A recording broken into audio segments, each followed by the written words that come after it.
За өнөөдрийн бүтээлээрээ бүгдөө ийм 6 дэлбэтэй цэцэг хийн. За тэгээд цэцгээ бид нар айл алгон дээж идэг чих ухагч хөнгөөр хийх юм байгаа. За тэгээд дан цагаан биш болгоё гэх юм бол би бол тодруулагчаар бодож өнгө оруулсан байгаа. За тийм өнгийн цэцгүүд хийж болох нь. За тэгээд бидэнд юу хэрэгтэй гэхээр халуун цав, буу маань хэрэгтэй болно. За тэгээд эдгээрийг бэлдээд одоо цэцгээ хийцгээе.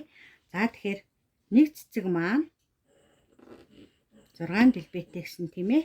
За тэгээд 6 дэлбэгээ бэлдээд энэ маань гол болно.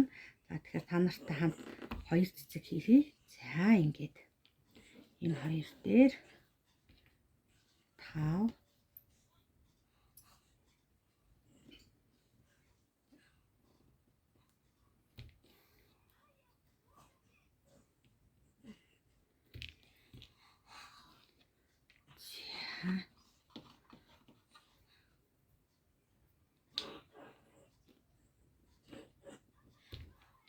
За тэгээд энэ нарийн хэсэг рүү н оруулж авах тусам урт нарийнхан болдог. А энэ бүдүүн хэсэгтэй те тулгаж авах юм бол богинохон дэлбэтэй цэцэг болдог байгаа. За ингээд 6-6-гаар нь тавиад ингээд хийчээ. За энэ хооронд маань халуун буу маань сайхан халтсан байна. За тэгээд үүнийг ингээд сайхан тойруулаад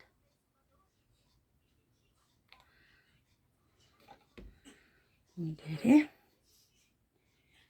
бариад наач. Айгүй амархан цэцэг байгаа. Таваар хийж үтсэн. Таваар хийхээр нэлээд тийм хол зайтай болоод байсан учраас 6 дэлбэтэй болгоод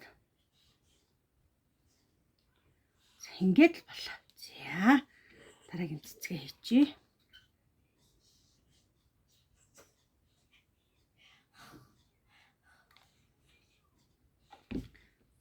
За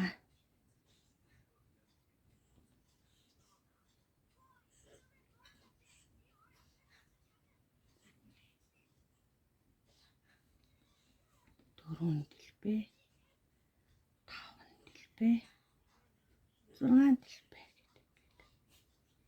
6 дэлбэтэй болчихлоо.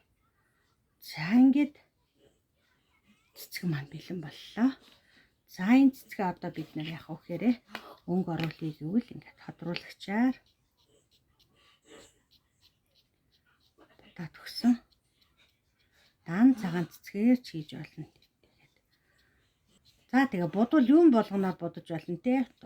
Юу палмаструуд ээж болно, ийм тодруулагчд байж болно, уруулын ч бодог байж болно. Тэгэхээр өөрсдийнхөө гар дор байгаа материалаараа л хялбархан, хурдан, өнгөлөг, гоёмсог цэцгийг уралчлаа.